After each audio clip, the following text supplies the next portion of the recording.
Paz, meus irmãos, louvado seja o nome do Senhor. Estamos aqui para mais um encontro no nosso canal Jornada da Leitura da Bíblia em um ano. Sejam bem-vindos, Deus abençoe a todos, espero que todos estejam bem, desfrutando da graça e proteção do Senhor, o nosso Deus misericordioso que nos guarda, nos fortalece, nos protege a cada dia. Meus irmãos, então vamos lá dar continuidade ao nosso plano de leitura. Você que está chegando agora, se inscreva, os irmãos curtam, compartilhem. Lembrando, nós estamos pertinho do nosso segundo mensário, 2 meses lendo a Bíblia. E no dia 28, no próximo domingo, estaremos sorteando uma Bíblia para um irmão ou uma irmã. Então, meus irmãos, para eu saber quem está aí conosco, curtindo, compartilhando, bota aí o seu comentáriozinho e eu vou estar anotando o nome durante esta semana. E surpresa, para quem já vem colocando algum comentário, eu também vou estar incluindo. Os irmãos nem sabiam disso, né? Uma boa surpresa que Deus nos presenteou. Então, meus irmãos, vamos à nossa leitura de hoje, a nossa agenda no nosso cantinho, no seu local reservado, no seu momento, no seu horário do dia, não importa, você que vai determinar. Nós estamos aqui para ser sua companhia, para estarmos um incentivando ao outro e alcançarmos o nosso objetivo em nome de Jesus, de ler toda a palavra do Senhor, meditar nas Sagradas Escrituras durante todo o decorrer deste ano. Então vamos lá, a Bíblia na mão, já preparamos este momento, né, irmãos? Já deixa a família avisada, ou chama a família para ler junto, mas esse é o seu momento do dia, é o momento de você estar parando, pegando a sua Bíblia, lendo e meditando na palavra do Senhor. Vamos prosseguindo em Deuteronômio e já chegamos no capítulo 20. Vamos lá? Deus nos abençoe neste nosso momento de leitura. Então vamos lá, Deuteronômio capítulo 20. Moisés disse ao povo: quando vocês saírem para combater os inimigos e virem que eles têm mais soldados do que vocês, e que tem muitos cavalos e carros de guerra, não fiquem com medo deles, pois o Senhor nosso Deus, que os livrou do Egito, está com vocês. Antes de começarem o combate, o sacerdote ficará na frente dos soldados e dirá: Israelitas, escutem o que estou dizendo. Vocês estão aqui para lutar contra os inimigos. Não se assustem, não se apavorem, não fiquem com medo, pois o Senhor, nosso Deus, está com vocês para lutar ao seu lado e salvá-lo dos inimigos. Aleluia! Depois disso, os oficiais dirão: se houver aqui um homem que acabou de construir a sua casa, mas não teve tempo de morar nela, então que volte para casa.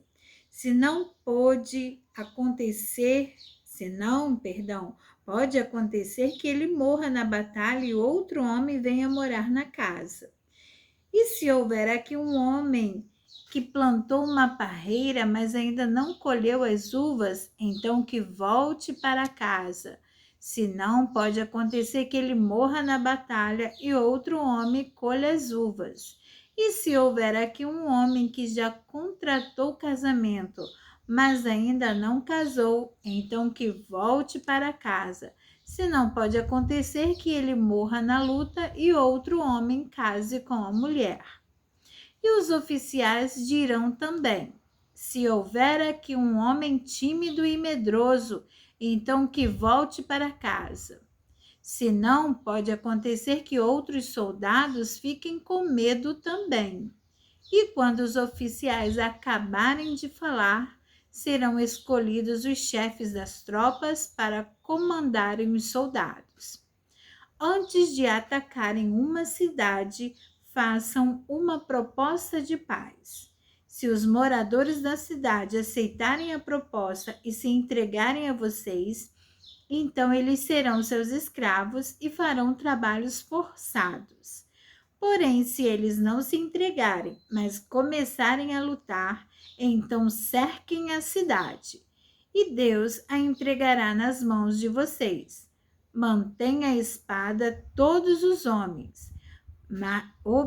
Irmãos, matem a espada todos os homens, mas fiquem com as mulheres, as crianças, os animais e todos os objetos de valor que encontrarem na cidade.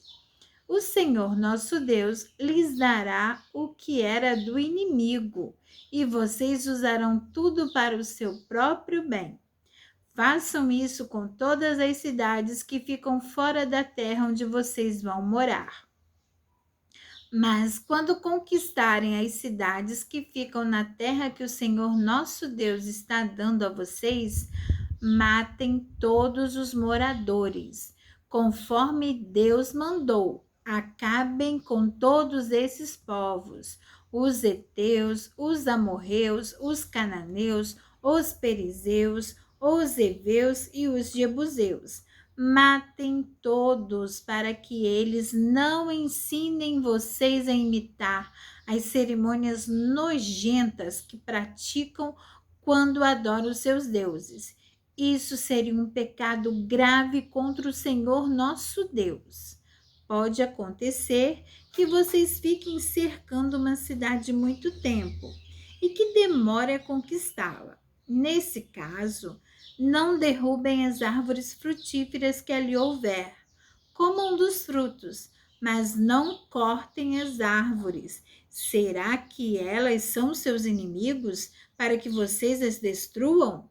Mas podem derrubar as outras árvores, as que não são frutíferas, e use os troncos no cerco da cidade até que seja conquistada. Deuteronômio, capítulo 21.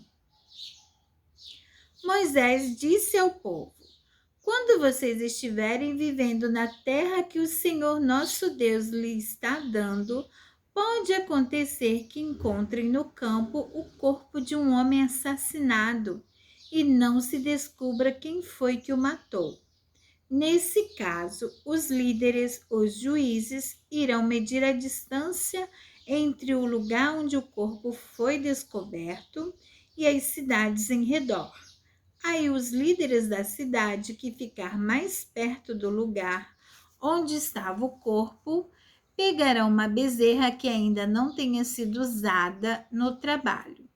Levarão o animal para um vale onde haja um ribeirão que nunca seca e onde a terra nunca foi arada nem semeada, e ali quebrarão o pescoço do animal.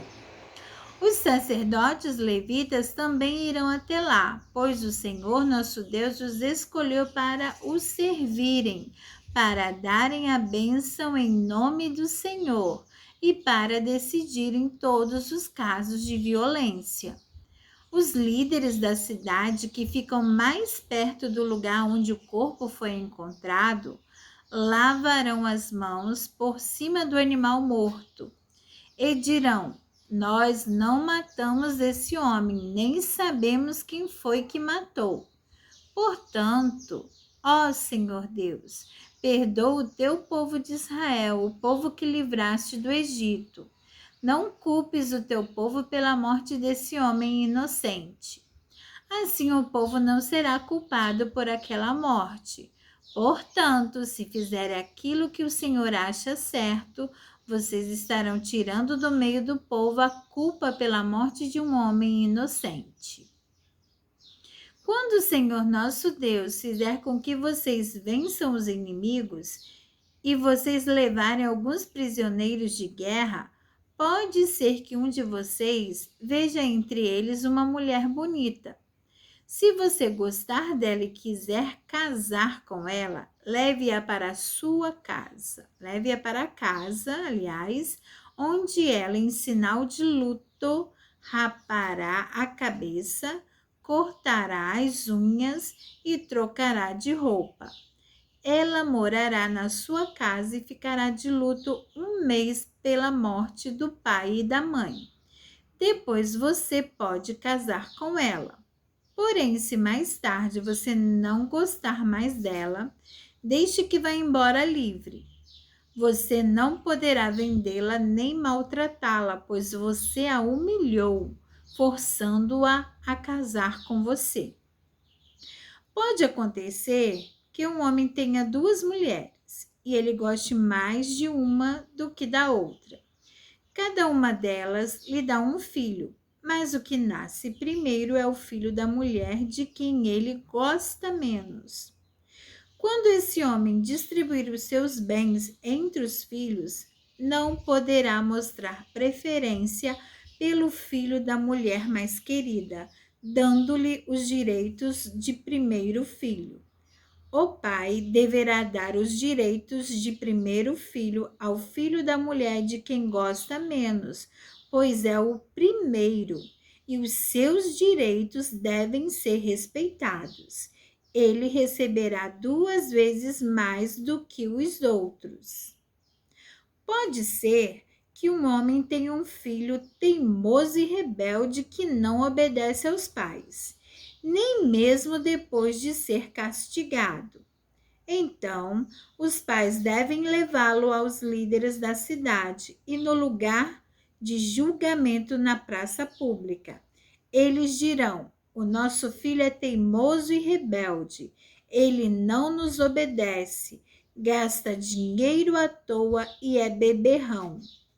Aí todos os homens daquela cidade o matarão a pedradas, e assim vocês tirarão o mal do meio do povo. Todos saberão o que aconteceu e ficarão com medo.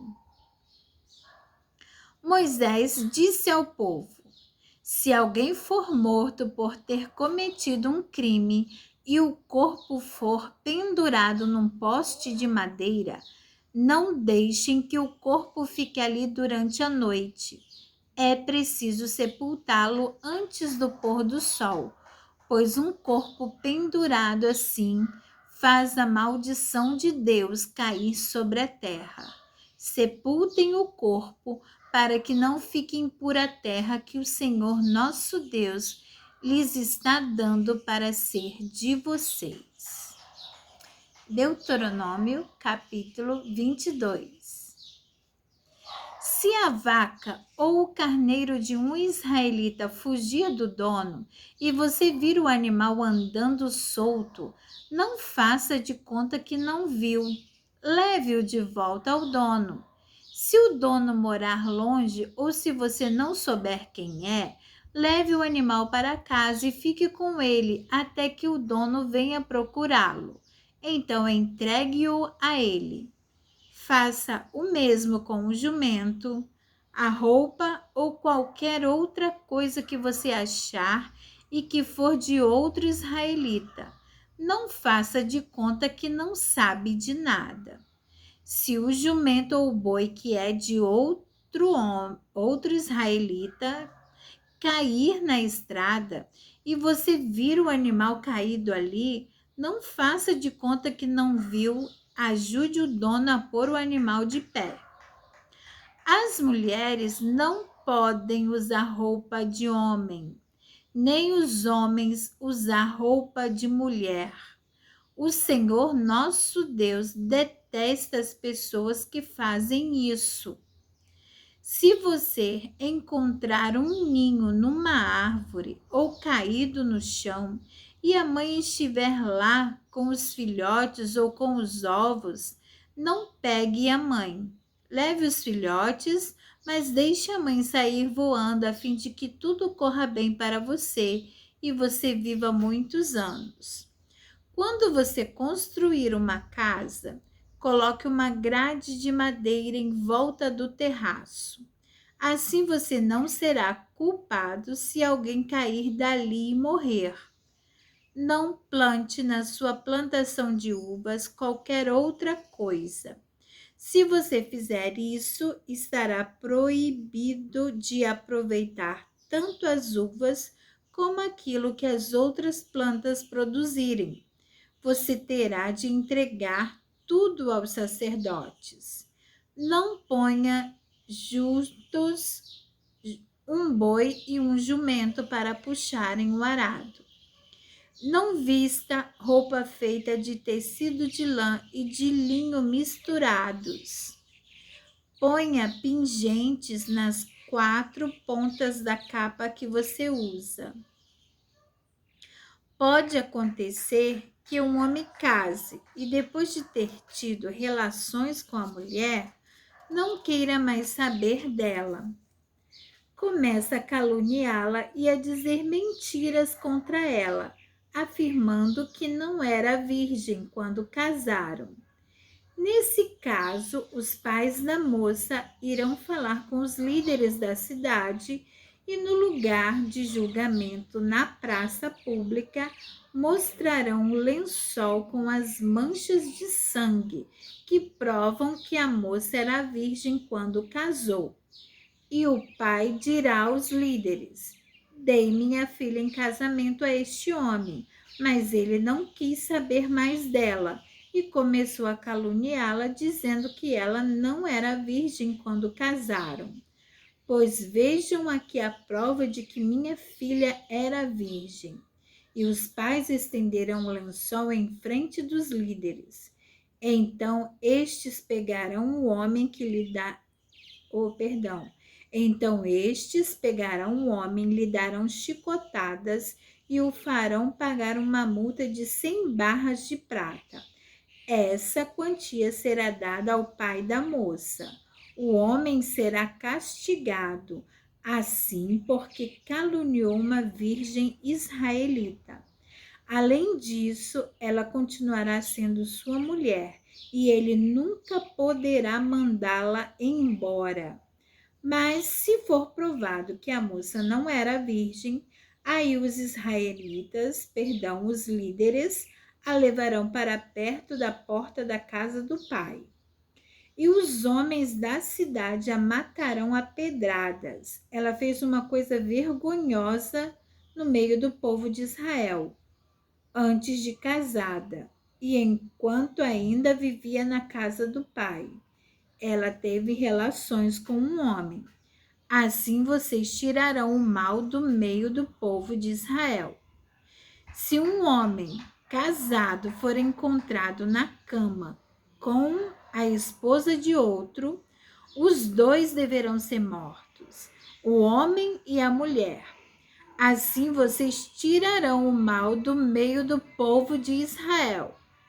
Se numa cidade for encontrado um homem tendo relações com uma moça que tenha casamento contratado com outro homem, leve os dois para fora da cidade e ali os matem a pedradas. A moça deve morrer porque não gritou pedindo socorro, e o homem porque desonrou uma moça prometida a outro. Assim vocês tirarão o mal do meio do povo de Israel. Mas se foi no campo que o homem forçou a moça, então só ele será morto.